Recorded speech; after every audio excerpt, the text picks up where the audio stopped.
जीवन जब पड़ी फिर तो सनम क्या हो जा। देखना है कि चाल समय तत्व दूरी के किस तरह के सवाल परीक्षाओं में आते हैं, उन्हें हमें किस तरह से आत्मसात करना है, उनको हल करना है, उस शिखर को छू सकें जिस शिखर को छूने के बाद हमारा सिलेक्शन हो सकता है।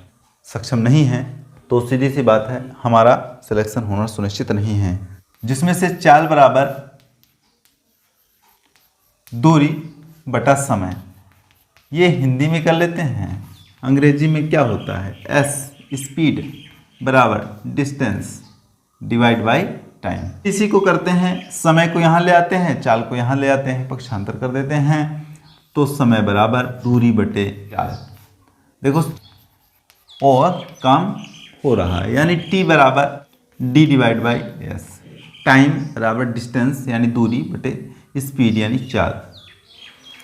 फिर डिस्टेंस निकालना है तो दूरी को अगर यहीं रहने देते हैं तब भी काम बन जाएगा। समय पक्षांतर होगा, भाग में है गुणा में हो जाएगा, कर देंगे समय गुणे चाल।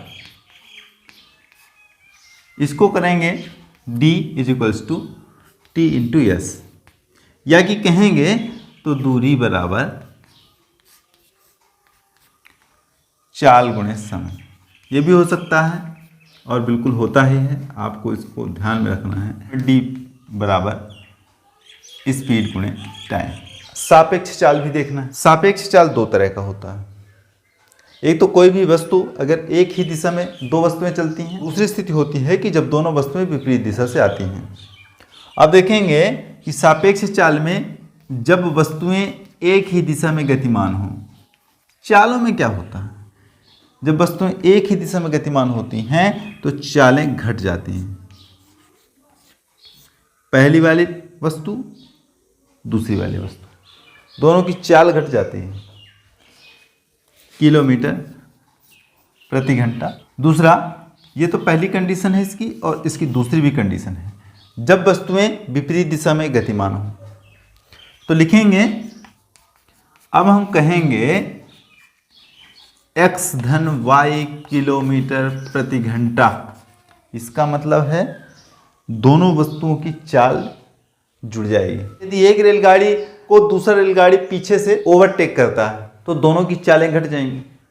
बच्चे कंफ्यूजन कर देते हैं, और जो बच्चा कंफ्यूजन कर देता है उसको समस्या पैदा हो जाता है कि भैया ये क्या है, हम इसको कैसे करें हल करने पर हमको सही उत्तर प्राप्त होता है। कब? जब सापेक्ष चाल का सवाल हो और उसमें इन दोनों फार्मूले में से जो आवश्यक हो उसे हम लगाते हैं, तभी ये होता है। औसत चाल भी होता है, average speed 2xy divide by x plus Y, यानी पहले वाली गाड़ी की चाल दूसरे वाले गाड़ी की चाल से गुणा करके 2 का गुणा कर देते हैं, और बटे में पहले वाले की चाल को दूसरे वाले की चाल से जोड़ देते हैं, तो ये क्या हो जाती है? औसत चाल हो जाती है। ये सिर्फ दो वस्तुओं की सापेक्ष चाल पर लागू होती है। एक चीज है जैसे मीटर पर सेकंड, इससे बदलना है किलोमीटर प्रति घंटा में। मीटर पर सेकंड से किलोमीटर प्रति घंटा में बदलना है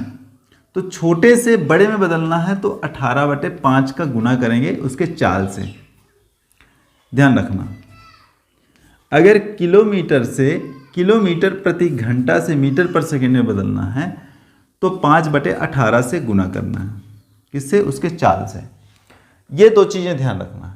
तो 1 किलोमीटर प्रति घंटा बराबर 5/18 मीटर पर सेकेंड। 1 मीटर पर सेकेंड बराबर 18/5 किलोमीटर प्रति घंटा। सदैव यूजफुल है। 45 किलोमीटर प्रति घंटा को मीटर पर सेकेंड में बदलना है। 45 में किसका गुणा करेंगे? मीटर पर सेकेंड में बदलना है, तो छोटे वाले को ऊपर कर दिए 5/18, 6 त्रिक 18, 15 तिहाई 45, 2 तिहाई 6, 5 तिहाई 15, यानी 25/2 मीटर पर सेकेंड, मतलब 12.5 मीटर पर सेकेंड।